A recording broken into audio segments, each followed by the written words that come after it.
Aujourd'hui, on va parler des fondamentaux en course à pied. Let's go!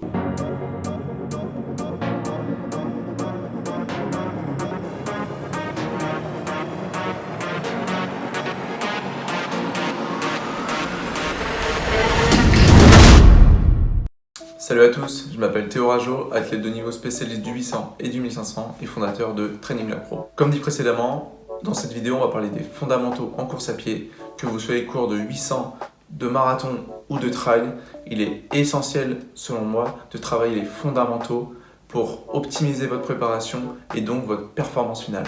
Alors, qu'est-ce que les fondamentaux? C'est un mot derrière lequel on peut mettre plein de choses. Je vais donc expliquer ce que je mets derrière ce gros mot et pourquoi j'y suis tant attaché.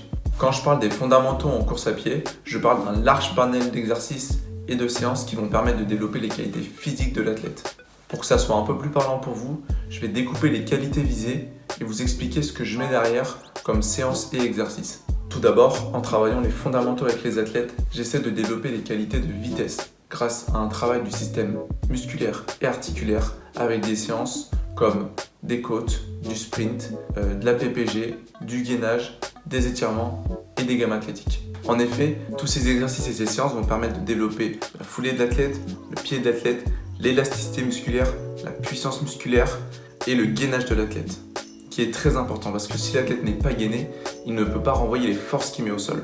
Tout ce panel d'exercices est fait pour que l'athlète développe ses qualités de vitesse et gagne en vitesse. Quand je parle des qualités de vitesse, je parle des qualités de vitesse par exemple sur des 100 mètres, donc je sais pas, sur 8 x 100 mètres. En début de préparation, l'athlète va peut-être tourner les 100 mètres en 18 secondes et en fin de préparation, après le cycle et le travail des fondamentaux, il va peut-être réussir à approcher les 15 secondes et là on voit très clairement qu'il a gagné en vitesse. Ensuite, en travaillant les fondamentaux, j'essaie de développer les qualités d'aérobie chez les athlètes grâce à un travail du système cardiovasculaire avec des séances comme des sorties longues avec un peu d'actif ou des séances de fractionnés. En conclusion, quand on travaille les fondamentaux, pour moi, on développe les qualités de vitesse et d'aérobie en premier, mais bien sûr, il y a plein d'autres choses qui vont derrière, comme l'économie de course, l'efficacité de la foulée. Tout ça va faire que lorsqu'on va attaquer les cycles de développement, la tête va tout simplement pouvoir aller plus vite sur ces séances et forcément, quand on va plus vite à l'entraînement, si c'est bien fait, on va plus vite en compétition. Voilà ce que moi, je mets personnellement derrière ce mot fondamentaux et les séances et exercices qui sont réalisés pour développer ça. Comme je le disais précédemment, travailler les fondamentaux va vraiment permettre d'optimiser la préparation de l'athlète. Je vois ce cycle d'entraînement comme un cycle de préparation physique générale où les bases vont vraiment être posées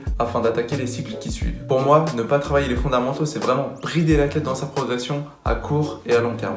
On le voit maintenant avec de très nombreux plans qui émergent sur les nets et qui sont bidons, qui ne travaillent pas du tout les fondamentaux, qui rentrent directement dans le spécifique. Ces plans-là, c'est bien sur une préparation, un one-shot, mais quand on veut durer, quand on veut progresser d'année en année, c'est vraiment important de travailler les fondamentaux. C'est comme si on disait à un enfant d'apprendre à courir alors qu'il ne sait pas marcher. Bref, voilà mon point de vue sur les fondamentaux et pourquoi je pense qu'il est indispensable de les travailler à l'entraînement. C'est déjà la fin de la vidéo, j'espère qu'elle vous aura plu. J'ai vraiment essayé de vous expliquer ce que je mets derrière les fondamentaux et pourquoi il est vraiment indispensable de les travailler. Comme d'habitude, pensez à vous abonner et à lâcher un pouce bleu. Et pour toute question, contactez-moi via mon site internet ou sur ma page Instagram. Sur ce, portez-vous bien. Ciao!